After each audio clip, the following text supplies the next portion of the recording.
Hi, this is Teresa LaFleur, your instructor for OST 130 keyboarding.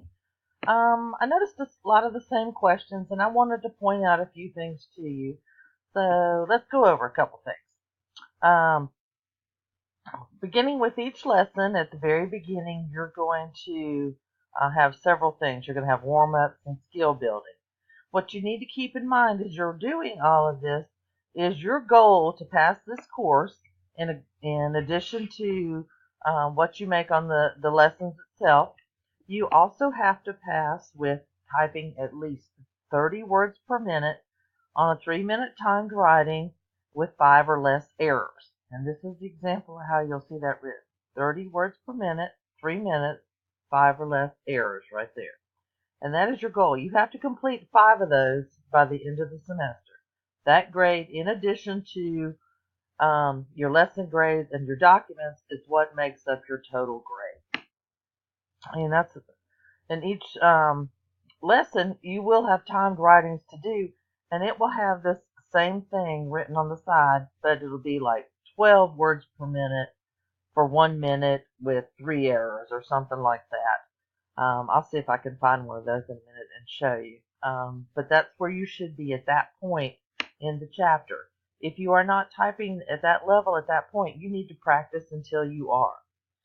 A couple things to remember as you're going through this and doing it is you need to make sure that you are sitting at a desk or a table or something with a flat surface.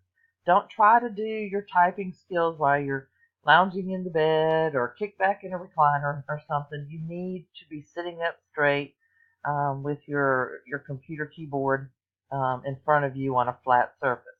If you have a laptop, I really suggest that you go to like Goodwill or something and purchase a keyboard, a standardized keyboard that you can plug into your laptop. The laptop keyboards are a lot smaller than a standardized one, and you really need to get used to using that. The standardized keyboard is what you will use at work. That's what you use at school. All those types of things. So you really, if at all possible, that's your best bet. You want to sit with your feet flat on the ground, straight up. Your hands will be on the home keys, and they need to be just lightly resting on that. Don't have your wrists touching the table. That will end up causing you some problems with carpal tunnel down the road if you try to key that way. Your hands actually need to be up just a little bit, kind of floating over those home keys. So let's take a look and see what you need to be doing here. Correcting errors. You will not be correcting errors on your timed writings or anything like that. We do not allow backspace in this course. So just keep typing until you get it correct. Don't try to stop and backspace. That really slows you down. Even when you're typing some of the documents, go ahead and type it through first and not try to correct your mistakes till afterwards. You can go back and correct them then. It really makes your speed a lot quicker. And this talks about your workstation and typing technique and how you need to sit, what we were just talking about.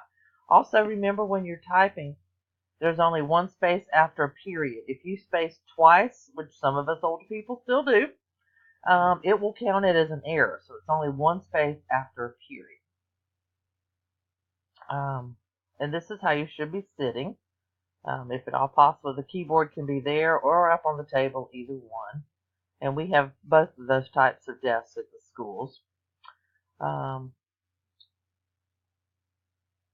you need to place your book. Oh, let's go back there and show you that.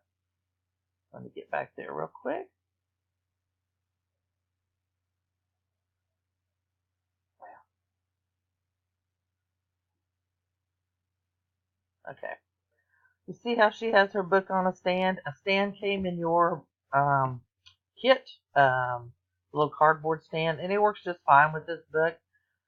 You really need to have a stand on either side of your keyboard, whichever is most comfortable for you. And your keyboard book is what you need to be looking at while you're typing. Try your hardest not to look at your fingers. That's going to slow you down tremendously. And it's not a habit you want to get into because then you're constantly raising and lowering your neck trying to look over and see what you're typing. Keep your eyes on the book you're typing from and type without looking at your fingers. Also, when you're typing, you need to say out loud each keystroke. So if you're typing the word the, you need to say T-H-E as you're typing it. Don't say the word the and try to type it or think that in your head. You need to do each keystroke. And if you're looking at the boy, you need to type T-H-E space B-O-Y space. If you say this in your head or out loud, either one, while you're typing, it will really help you to increase your speed and your accuracy. Another thing, a lot of people like to listen to music while they're typing, especially something like jazz, where it has a real consistent beat. Makes it a little bit easier to type. So that's up to you if you want to try that. All right, let's see what we want to go to next.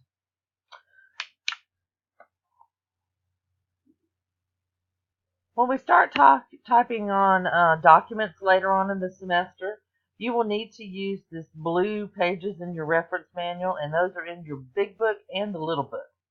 And that will give you an outline of how the documents are set up, and you need to use that because if you don't, it will correct it. It will count it as an error, rather.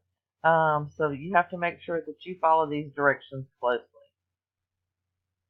As you work through the lessons in here, there's a lot of information you need to use, and you do use the big book to work through the lessons. And let's see if we can get to lesson 1 and kind of take a look at it. For example, here in lesson 1, it talks about practicing the home row keys, and you'll see these little lines at the end of the sentence. One of them means enter once, one of them it means enter twice. If you don't see those at the end, just keep typing and it will do the wrap. And you'll usually use that a lot with like these types of exercises, and also with the timed writing. If you don't actually hit enter, you actually use the wrap and you let it do it yourself. At the end of each section is, or each lesson is the skill building section. And you do need to do this also. This is where your timed writing is and all. The lesson itself and then the skill building section combined together to create a grade. Therefore, if you don't do part of it, you're only going to get half the grade. So you need to make sure you do that. And this is your 1 minute timed writing here. So that tells you you need to have a goal right here. 10 words per minute for 1 minute with 3 or less errors. And if you're not typing that speed at that point, you need to do this over and over again until you do. Without that information right there, you meeting that goal, you're probably not going to be up to the point of passing the course with the 5 timed writings of 30 words per minute for 3 minutes and 5 or less errors. Okay, I've pulled up GDP so that we can look at a couple things there. You can always click on your lessons here, and that will take you to where you need to go. Part 1, and let's say lesson 1, and these are all the assignments for lesson 1. Then we go to lesson 2. You'll see that these have yellow triangles. That means they're not complete. You're looking for this green check mark, and you'll have the same thing for the whole lesson in there as you complete them. If you do not have green check marks on everything, that means you're not through with it. You need to work on it until you do have nothing but green check marks showing by the time the lesson is due on Sunday. You can also go to this Map Plus. Map Plus helps you. Actually, you can access it through the lessons, but you can also go to Map Plus. And for whatever you're missing, it will show you on here what you've missed, and then it'll work with you on how to fix that error that you keep making, and that you practice and practice and practice until you do. My GDP is another one that you can use. Let me get over here. And this brings up your portfolio and what you have completed at this point, and will show everything that's done, and it will match up with those check marks and green check marks and yellow triangles of what you have not completed over here for that lesson. Okay, now I've pulled up Blackboard to show you a couple things here also. You have something called Keyboarding Resources over here on the left. If you click on it, me get over there. There are some resources to help you. Typer Shark is a game that really helps increase your speed and accuracy. There's other games here, lessons, there's typing tests, all kinds of things that you can use to help improve your accuracy and your speed. And that's what we're aiming for. So as much practice as you can get, the better. Also remember, everything from GDP, I have to manually post over into Blackboard. So when you're looking for your grade, it'll be after the due date, and I've had a chance to go over there and get your grades and pull them over. It does not automatically post.